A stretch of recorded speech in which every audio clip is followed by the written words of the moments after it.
بسم الله السلام عليكم ورحمة الله ومركلة إيو شي بارع جامع جاولي halkan waxaan ku soo bandhigi doonaa maadaama aan doonayno shaqada laboratoryga inaynu baranno waxaan ku soo bandhigi doonaa physics-ka aasaaska physics-ka physics-ku muxuu yahay iyo muxuu ahayo waxa laga faa'iido ayaynu halkan kusoo qaada dhigi doonaa kusoo dhowaada waxaa halkan aanu ku qeexi doonaa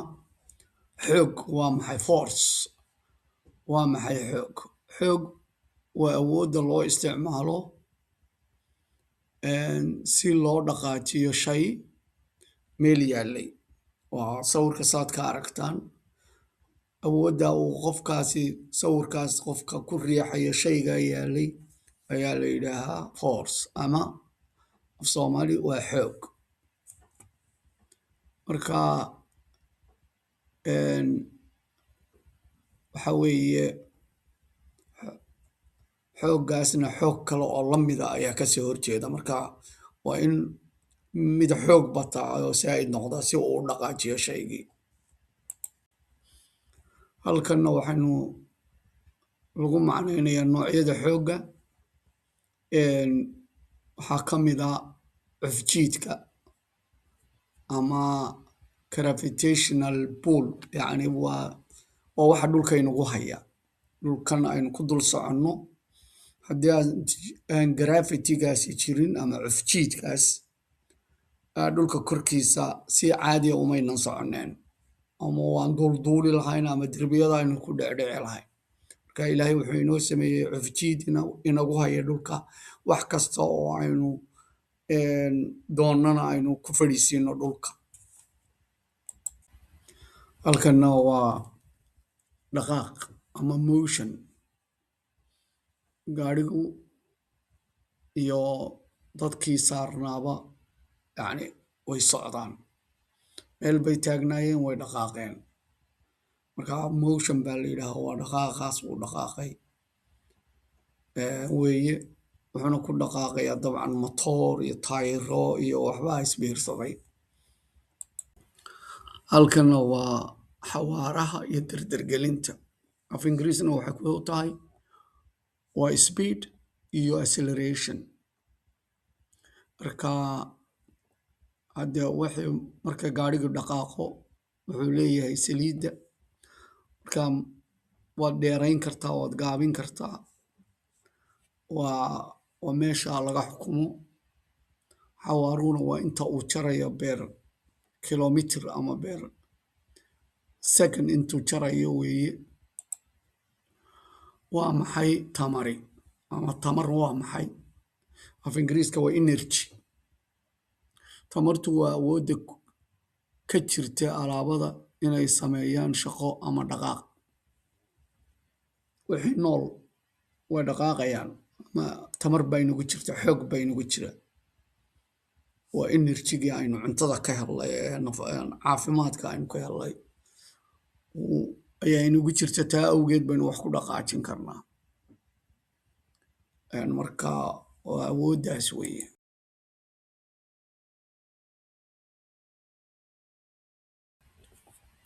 cufku waa cabirka khilaafka hawada iyo walxaha matalan adiga cufkaaga miisaanka weeye aad haddaad 70 kiilo tahay iyo cufka intaad hawada ka buuxiso hawadan aynu hadda markay hawada hortaadiyo way bannaan tahay laakiin adigu in baad buuxisay oo aad ku fadhidaa ama ku taagan tahay waa mask cufkaasi marka isma bedelo haddaad hawada joogto haddaad dayaxa joogto iyo haddaad joogto dhulka mar walba cufkaaga waa intii laakiin haddaad dayaxa tagto miisaankaaga weightku waa isbedelaya sababtu isu bedelaya waxa weeye gravitigii ama cufjiidkii baa ka duwan ka dhulka markaad dayaxa joogto sidaan idiin sheegiba waa miisaanka iyo cufku waa kala duwan yihiin ama mass and weight marka miisaanka iyo cufku waa fikrado muhiim ah oo kala duwan miisaanku wuxuu ku xidhan yahay xoogga cufjiidka laakiin maaska kuma xidhna. xeerka koowaad ee isaaq newton ninka la baxay ee saynisyahanka ahaa waxaa weeye shaygu meel buu oolayaa oo ma dhaqaaqayo ilaa awood kale intay u timaado dhaqaajiso. xeerka koowaad ee newton wuxuu sheegayaa in shaygu hadduu isma dhaqaajin yahay yani isma dhaqaajiye uu yahay oo dee uusan ahayn wax isagu soconaya oo meel la dhigo sidaas u ooleyaa uu ku sugnaanayaa xaaladaas degan. marka force ama awood dhaqaajisa mooyaane saasuu ahaanay. waa xeerka xeerka labaad ee isaaq newton wuxuu qeexayaa wuxuu sheegayaa in xoogga ama force oo u taagan f uu u dhigmaayo cufka oo u taagan mass ama m iyo derdergelinta oo u taagan acceleration, taasoo ah formulada lagu helaa forcena ay tahay awoodda wax lagu riixay inay tahay mass shayga maaskiisii ama cufkiisii oo lagu dhuftay derdergelinta. marka taasina waa taas. xeerka saddexaad isaaq newton wuxuu qeexayaa shay kasta oo shay kale riixayaa shaygaa la riixayaana wuxuu isticmaalayaa awood la mida awoodda ka wax riixaya. marka haddaad doonaysa inaad dhaqaajiso waa inaad awooddii uu isagu kaaga hor imanayay mid ka xoog badan aad ku riixdaa ood isticmaashaa. marka wakaadkaasina tusaalooyinka xeerarka newton waa tii koowaad waxay ahayd shaygu haddii aan awoodi u iman oo dhaqaajin halkiisaasu taagnaanaya oo joogsanaa. waa in force kale dhaqaajiya ama ha noqdo dabayl ama ha noqoto adoo riixa ama waxaad ku dhufatay wuxuun. xeerka labaadna wuxuu ahaa awooddu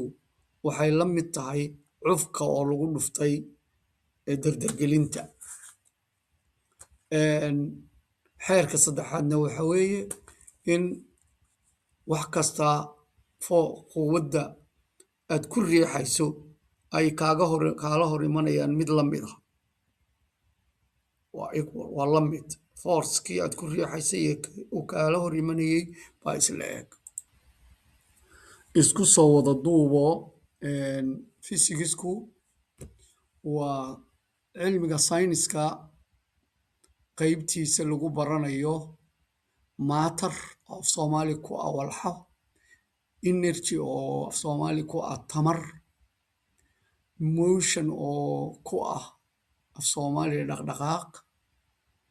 iyo force oo ku ah af soomaali awood ama xoog. space and time waktiga iyo spaceka uu waxaasi buuxinayo, taasoo aynu ku baranayno sida adduunkani u shaqeeyo u samaysanya ilaahay u sameeyey.